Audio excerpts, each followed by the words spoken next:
Today at the Hedron News Network, we are proud to present a world premiere, our exclusive interview with the chief story editor of Disney Star Wars, Bella Butt-Butt.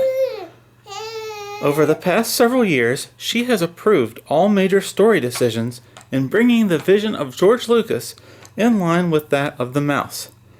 Miss Butt, welcome. In the 32 years between Return of the Jedi and The Force Awakens, the Rebel Alliance appears to have raised everyone's taxes and plunged the galaxy into an economy resembling socialist Venezuela. Your comment?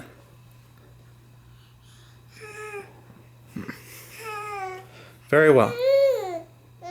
In The Force Awakens, British actor John Boyega was cast to play Finn, a malfunctioning member of the First Order. From his lead role in the science fiction epic Attack the Block, Boyega was a well-spoken and thoughtful casting choice.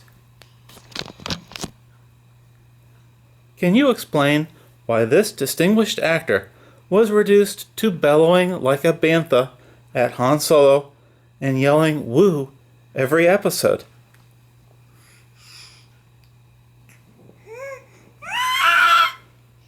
Alright. Although the First Order appears to be staffed by very capable warriors, they appeared to assign a flamethrower to the least qualified stormtrooper to burn the village after it is secured. It didn't look like a very challenging job. Is this an internship program within the First Order?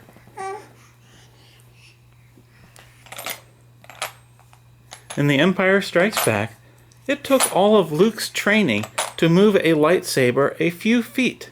In the new movies, why was Rey's access to the Force presented in the manner of a video game power-up like Super Mario Bros.? I see, that must have been a difficult story choice. Kylo Ren had been trained by the best Force users from the dark and light sides. How is it that a completely untrained Force adept and a confused stormtrooper could beat him repeatedly in combat? Your comment.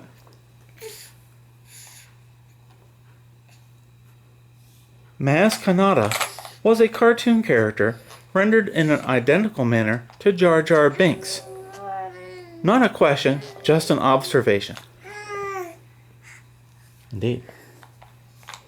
Although The Force Awakens and The Last Jedi have severe differences in terms of writing and production, there appears to be no time difference between the two adventures.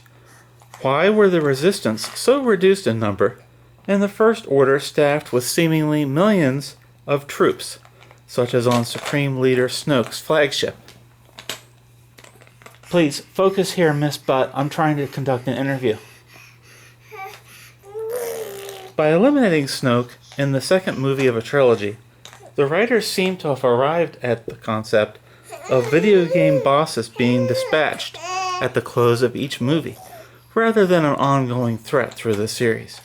Are your viewers really just spectators for a computer game, or do you regret thinking of them in those terms?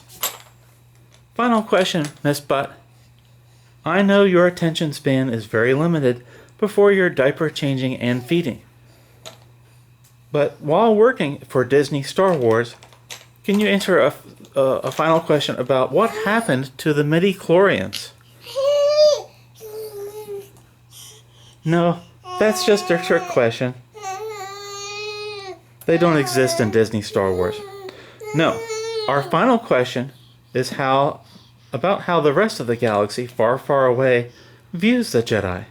Do these wizards make any difference in the daily lives of the people who live there? Or are they just an unwanted metaphor for arrogant elitists who set themselves up above everyone else and believe they can dictate how the rest of the galaxy lives based on the edicts of their Jedi Council? And if that is a bad thing, was the Galactic Empire really the villains of the story? Thank you for your time, Miss Butts. That's all for now from the Hedron News Network.